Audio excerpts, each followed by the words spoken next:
बड़ी खबर आई IRGC की। अमेरिकी कंपनियों को बड़ी चेतावनी है, अमेरिकी कंपनियों से दूर रहने की वार्निंग IRGC दे रहा है। यूएस कंपनियों पर बड़े हमले हो सकते हैं, खाड़ी देश अमेरिकी कंपनियां छोड़ दें, वहां पर काम कर रहे लोगों को भी इन यूएस कंपनियों से दूर रहने के आदेश एक तरह से दिए गए हैं। ये IRGC की बड़ी चेतावनी है, यानी इसको ये माना जा सकता है कि अब अगला निशाना IRGC यानी ईरान का सीधा होगा उन अमेरिकी कंपनीज पे जो ये कहा जाए खाड़ी देश में अलग अलग जगहों पर कंपनीज हैं। इसके पहले दूतावास को टारगेट किया गया था और अब अमेरिकी कंपनियों को भी एक तरह से टारगेट बनाया जा सकता है। यही वजह है कि अमेरिकी कंपनियों से दूर रहने की वार्निंग IRGC की तरफ से दी गई है। आने वाले वक्त में ये और हमला घातक होगा, ये IRGC की इस चेतावनी से समझा जा सकता है। ईरान 12 मुल्कों पर लगातार प्रहार कर रहा है, लेकिन अब टारगेट है अमेरिका की कंपनीज, जिस पर प्रहार करने का अब प्लान नजर आ रहा है। निशाने पर अब यूएस कंपनीज है। अमेरिकी कंपनियों पर जल्द ही हमले होंगे, खाड़ी जल्द से जल्द छोड़ दे अमेरिकी कंपनीज, ये चेतावनी IRGC की तरफ से दी गई। अमेरिकी कंपनियों के आसपास लोगों को ना जाने की नसीहत दी गई है। कतर, UAE, बहरीन, कुवैत से यूएस कंपनीज चली जाएं, ये सीधी सीधी धमकी है। टारगेट पर अब बैंक होंगे, टारगेट पर एनर्जी प्लांट्स होंगे, फैक्ट्रियां होंगी, दफ्तर होंगे। टारगेट पर कौन कौन है समझिए। UAE और सऊदी अरब में गूगल टारगेट पर हो सकता है, UAE में अमेज़न पर बड़ा हमला हो सकता है, UAE और सऊदी में माइक्रोसॉफ्ट पर अटैक हो सकता है, UAE और सऊदी में NVIDIA पर भी बड़ा अटैक संभव है, UAE और सऊदी में बोइंग पर भी हमला हो सकता है। ये भी जानकारी इस बीच सामने आ रही है।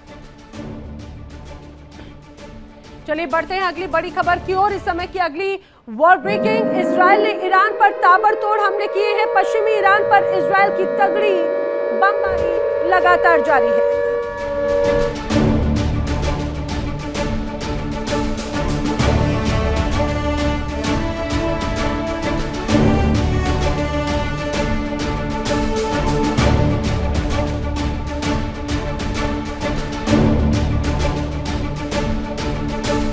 बड़ी खबर है, पश्चिमी ईरान में इजराइल की तगड़ी बमबारी हुई है।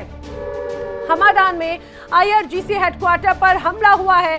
बमबारी के बाद अब धुएं का भयंकर गुबार यहां पर नजर आता है और इसीलिए ये स्पष्ट हो जाता है कि किस तरह से इजराइल ने भी ईरान पर बड़े हमले किए हैं। हमले में बड़ा नुकसान अब ईरान को पहुंचा है। इस बार इजराइल का ये धमाका, ये हमला था पश्चिमी ईरान की तरफ। यहाँ पर तगड़ी बमबारी हुई। IRGC हेडक्वार्टर पर हमले की खबर सामने आ रही है। IRGC का हेडक्वार्टर दरअसल पश्चिमी ईरान के हमादान में स्थापित है और उसी जगह पर बमबारी की गई और बमबारी के बाद में चारों तरफ से धुएं का गुबार नजर आया। तस्वीर देखिए, ये तस्वीर इस धमाके की बताई जा रही है, जिस तरह से बमबारी के बाद में चारों तरफ सिर्फ तबाही का मंजर यहाँ पर नजर आ रहा है। चलिए बढ़ेंगे अगली खबर की ओर। अगली बड़ी खबर, अमेरिका इजराइल के हमलों में बड़ी तबाही नजर आती है। वॉर ब्रेकिंग, अमेरिका इजराइल के हमलों में बड़ी तबाही हुई है। तेहरान में तबाही में 12,000 इमारतें नष्ट हुई हैं, 50 हेरिटेज साइट्स को भी बड़ा नुकसान हुआ। यानी कि अमेरिका और इजराइल ईरान का नामो निशान मिटाने पर आमादा है। देखिए तस्वीरें जो आप देख रहे हैं, दरअसल ये तेहरान की तस्वीर है। इसके पहले भी बड़े धमाके तेहरान में हुए, लेकिन अब आपको यहाँ पर सिर्फ और सिर्फ बर्बादी का आलम यहाँ पर नजर आएगा। धुआं है, यहाँ पर बारूद है, चिंगारी है, आग की लपटें हैं। लेकिन बताया जा रहा है कि तेहरान में जो बड़े धमाके, बड़े हमले इजराइल और अमेरिका ने किए, उसमें 12,000 इमारतें तबाह हो चुकी हैं। सिर्फ रहवासी इलाके ही नहीं बल्कि हेरिटेज साइट्स 50 से ज्यादा थी जिन्हें भारी नुकसान पहुंचाया है इजराइल और अमेरिका ने। ये मान के चली कि तेहरान में तबाही नजर आएगी। वो तेहरान जहां पे पहले इमारतें हुआ करती थी, अब वहां पर मलबा है, या ये कहा जाए कि आम इंसान अब जिसकी कोई बिसात ही नजर नहीं आती। लगातार बड़े हमले इस दौरान देखे जा रहे हैं। चलिए बढ़ेंगे आगे खबर की ओर। अगली बड़ी खबर, ऐसी खबर जो चिंता बढ़ा रही है ईरान की। इजरायली PM नेतन्याहू ने बड़ा बयान दिया है। इजरायली PM का बड़ा दावा है, उनका कहना है कि हमने अली लारिजानी को खत्म कर दिया। सिर्फ अली लारिजानी ही नहीं बल्कि बसीस कमांडर को भी मार गिराने का दावा नेतन्याहू कर रहे हैं। रिवॉल्यूशनरी गार्ड्स के प्रमुख मार गिराए गए, ये बड़ा दावा बेंजामिन नेतन्याहू कर रखे हैं। इसके पहले भी इजराइल की तरफ से यही दावा किया गया था। आईडीएफ के हमलों में अली लारीजानी, जो कि मुख्य ये कहा जाए कि रक्षा परिषद के सचिव हैं, उन्हें मारे जाने की भी खबर सामने आ रही है। अगर ये सच है तो ये मान के चलिए ये बहुत बड़ा प्रहार इस बार इजराइल की तरफ से किया गया और ईरान को बहुत तगड़ा झटका लगा है। अली लारीजानी का मारा जाना यानी टॉप लीडरशिप का एक एक करके खत्म होना, यह अपने आप में संकेत दिखा रहा है कि ईरान को चौतरफा घेर रहा है इजराइल और अमेरिका। इसके पहले जब बेंजामिन नेतन्याहू को मारा गया था, माफ कीजिएगा, जिस तरह से लगातार बड़ी तस्वीर नजर आई थी आयतुल्ला अली खामनेई के मारे जाने के बाद में, उसके बाद से लगातार बेंजामिन नेतन्याहू ये दावा कर रहे थे कि उन्होंने एक बड़ी जीत दर्ज की और अब अली लारीजानी का मारा जाना भी अपने आप में एक बड़ी फतह के तौर पर बेंजामिन नेतन्याहू इस पर दावा कर रहे हैं। मिडिल ईस्ट की आग अब बुझने की बजाय पूरी दुनिया को अपनी लपेट में ले रही है। ईरान, इजराइल और अमेरिका के बीच में छिड़ी जंग 18वें दिन में एंट्री कर गई। कहर ऐसा कि लाशों का ढेर लग चुका है और ट्रंप की धमकियों ने बारूद में अब घी डालने का काम कर दिया। स्ट्रेट ऑफ हॉर्मुज पर कूटनीति फेल हो गई और राष्ट्रपति ट्रंप ने अपने ही सहयोगियों को खरी खोटी सुना दी।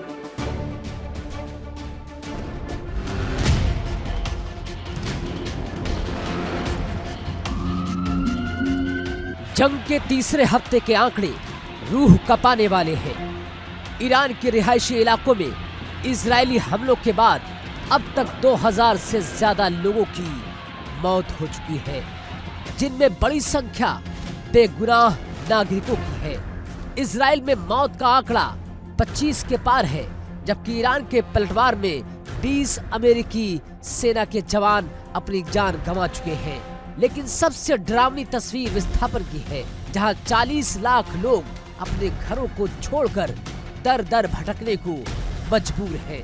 कई इलाकों में दाने दाने का अकाल है। इधर युद्ध के मैदान में मिसाइलें बरस रही हैं, तो उधर व्हाइट हाउस से राष्ट्रपति डोनाल्ड ट्रंप के तेवर और तल्ख हो गए हैं। डोनाल्ड ट्रंप ने साफ कर दिया कि ईरान को उसकी भारी कीमत चुकानी होगी, लेकिन पेच फंसा है स्ट्रेट ऑफ हॉर्मुज पर। स्ट्रेट ऑफ हॉर्मुज वो समुद्री रास्ता जहां से दुनिया का 1/3 तेल गुजरता है। वहां ट्रंप की कूटनीति फेल होती दिख रही है। डोनाल्ड ट्रंप ने अपने सहयोगियों से युद्धपोत भेजने की अपील की थी, लेकिन सहयोगियों के इनकार ने ट्रंप को आग बबूला कर दिया। डोनाल्ड ट्रंप ने दो टूक कहा कि उनके सहयोगी अमेरिका का एहसान भूल गए हैं। इस तनाव ने वैश्विक तेल बाजार में खलबली मचा दी है। इस जंग की तपिश अब आपकी जेब तक पहुंचने वाली है। ईरान ने अमेरिकी सैन्य ठिकानों को निशाना बनाना जारी रखा है, जिससे खाड़ी देशों में डर का माहौल है। अगर स्ट्रेट ऑफ हॉर्मुज बंद होता है तो कच्चे तेल की कीमतें आसमान छुएंगी। भारत समेत पूरी दुनिया में गैस और पेट्रोल का संकट गहरा सकता है। सवाल बड़ा है, क्या ट्रंप का गुस्सा और ईरान की जिद दुनिया को एक ऐसी तबाही की ओर ले जा रही है जहां से वापसी मुमकिन नहीं? क्या संयुक्त राष्ट्र सिर्फ मूक दर्शक बना रहेगा? और इस समय की बड़ी खबर जान लेते हैं। अगली बड़ी खबर, ईरान पर अमेरिकी इंटेलिजेंस की रिपोर्ट सामने आई है और जंग से ईरानी सत्ता और मजबूत हुई है, ये कहना है ईरान पर अमेरिकी इंटेलिजेंस रिपोर्ट का। और ये जो रिपोर्ट सामने आई, ये डोनाल्ड ट्रंप की चिंता बढ़ाने वाली है, क्योंकि बताया जा रहा है जितना करारा प्रहार इजराइल और अमेरिका ने ईरान पर किया, ईरान की सत्ता उससे और मजबूत हुई है। खामनेई के बाद में IRGC का प्रभाव और भी ज्यादा बढ़ चुका है और हॉर्मुज स्ट्रेट पर ईरान का प्रभाव भी बरकरार है। यानी कि जो कोशिश, जो मंशा बेंजामिन नेतन्याहू और डोनाल्ड ट्रंप की थी, वो मंशा फिलहाल पानी में जाती हुई नजर आती है, उस पर पानी फिरता हुआ नजर आता है। इसीलिए, और ये रिपोर्ट खुद अमेरिका की इंटेलिजेंस की तरफ से थी कि जिस तरह से बड़े दावे किए जा रहे थे, वो दावे फिलहाल पूरी तरह से नेस्तनाबूद नजर आते हैं। मिडिल ईस्ट में जो लगातार तस्वीर नजर आती है, या मिडिल ईस्ट से जो खबरें छन छन कर सामने आ रही हैं, वो डराने वाली है। आसमान से आग नहीं बल्कि मौत बरस रही है। ईरान ने कसम खा ली कि वो इजराइल को दुनिया के नक्शे से मिटाकर दम लेगा। तेहरान की मिसाइलें तेल अवीव की छतों पर आतिशबाजी कर रही हैं और इजराइल के आधुनिक शहरों की नींद उड़ा दी है। हर तरफ बस 4 शब्द सुनाई दे रहे हैं, आग, शोला, धुआं और धमाका। लेकिन कहानी का दूसरा सिरा और भी ज्यादा भयानक है। एक तरफ ईरान की जिद, तो दूसरी तरफ खुद इजराइल के भीतर बगावत की आग भड़क चुकी है।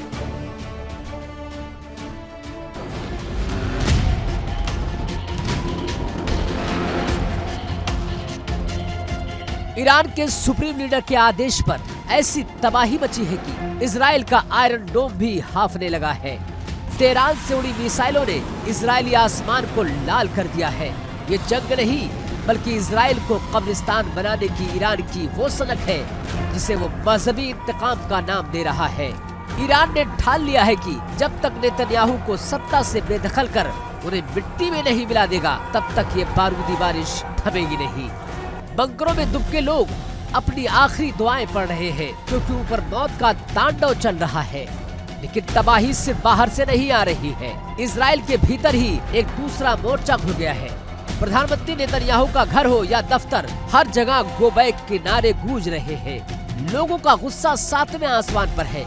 इजरायली नागरिक अब अपनी ही सरकार से सवाल पूछ रहे हैं कि हमें सुरक्षा चाहिए या अंतहीन युद्ध।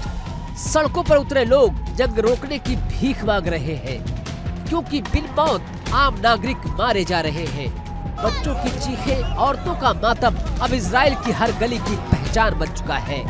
बर्बादी अपना काला इतिहास लिख रही है और कलम खून में डूबा हुआ है।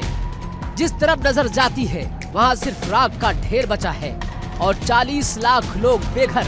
ये आंकड़े नहीं, इंसानी जिंदगियों का कत्लेआम है। अस्पताल भरे पड़े हैं, दवाइयाँ खत्म होती जा रही हैं और खाने का एक एक दाना जंग के बारूद में जलकर खाक हो चुका है। ईरान के पलटवार ने इजराइल के उन शहरों को खंडहर बना दिया है जो कभी अपनी चमक के लिए जाने जाते थे। तबाही चीख चीख कर कह रही है कि ये युद्ध किसी को विजेता नहीं बनाएगा, सिर्फ लाशों का ढेर छोड़ जाएगा। ये महायुद्ध अब उस मोड़ पर आ चुका है जहाँ से वापसी का रास्ता बंद है। एक तरफ ईरान का घातक वार है तो दूसरी तरफ इजराइल के भीतर सुलगती बगावत है। क्या नेतन्याहू अपनों के गुस्से के आगे झुकेंगे या ईरान का ये जुनून तीसरे विश्व युद्ध का अलार्म बजा देगा? दुनिया सांसें थाम कर देख रही है क्योंकि मिडिल ईस्ट की ये आग अब सरहदों को पार कर रही है। देखिए इंडिया डेली 24/7 अब आपकी स्मार्ट टीवी पर। इंडिया डेली मौजूद है सभी डिजिटल प्लेटफॉर्म पर लाइव और लगातार। इंडिया डेली 24/7 हर दिन राष्ट्र को समर्पित।